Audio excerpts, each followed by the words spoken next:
મોમિન કોમ પાસે વાત જ્યારે તેમના રૂહાની પેશવાની હોય ત્યારે હંમેશા તેમની મોહબ્બત ઇબાદત બની જાય છે અને સેવાનું એક નવું પ્રકરણ લખાય છે. 20મી એપ્રિલ એટલે ખાનકાહે મોમિનસા બાવાના સજ્જાદા નસીન અને મોમિન કોમના રહેબર સરકાર સૈયદ વિજારત હુસેન બાવા સાહેબનો યૌમે વિલાદત. આ વર્ષે અમુક કારણોસર તારીખમાં થોડો ફેરફાર થયો, પરંતુ મુરીદોના ઉત્સાહમાં કોઈ કમી નહોતી. પોતાના પીર પ્રત્યેની અતૂટ મોહબ્બત વ્યક્ત કરવા માટે મુરીદો દ્વારા એક મેગા બ્લડ ડોનેશન કેમ્પનું આયોજન કરવામાં આવ્યું, જેમાં રક્તદાન કરવા માટે મુરીદો ખૂબ મોટી સંખ્યામાં ઉમટી પડ્યા હતા. આ કેમ્પમાં વાંકાનેરના નામાંકિત ડોક્ટરો અને સહાયક નર્સિંગ સ્ટાફે પણ પોતાની સેવાઓ આપી.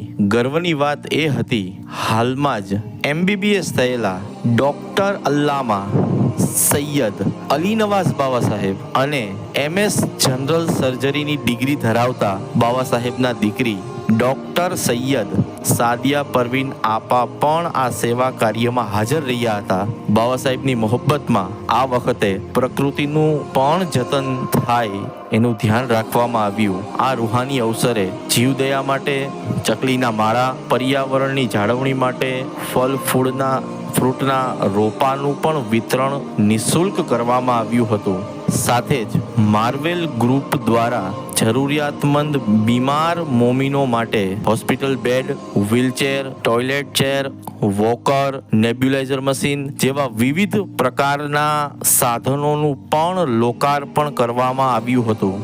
મુરીદોનો પ્રેમ આંકડામાં પણ છલકાયો. ગયા વર્ષે 326 બોટલનો રેકોર્ડ તોડી આ વર્ષે કુલ 537 બોટલ રક્ત એકત્ર કરવામાં આવ્યું. બાવા સાહેબ દ્વારા રજિસ્ટ્રેશન, હિમોગ્લોબિન તપાસ, ફ્રી મેડિકલ ચેકઅપની તમામ સુંદર વ્યવસ્થા સાથે આવનારા તમામ મુરીદો માટે ચા, કોફી, નાસ્તો અને ભવ્ય જમણવારનું પણ આયોજન થયું હતું.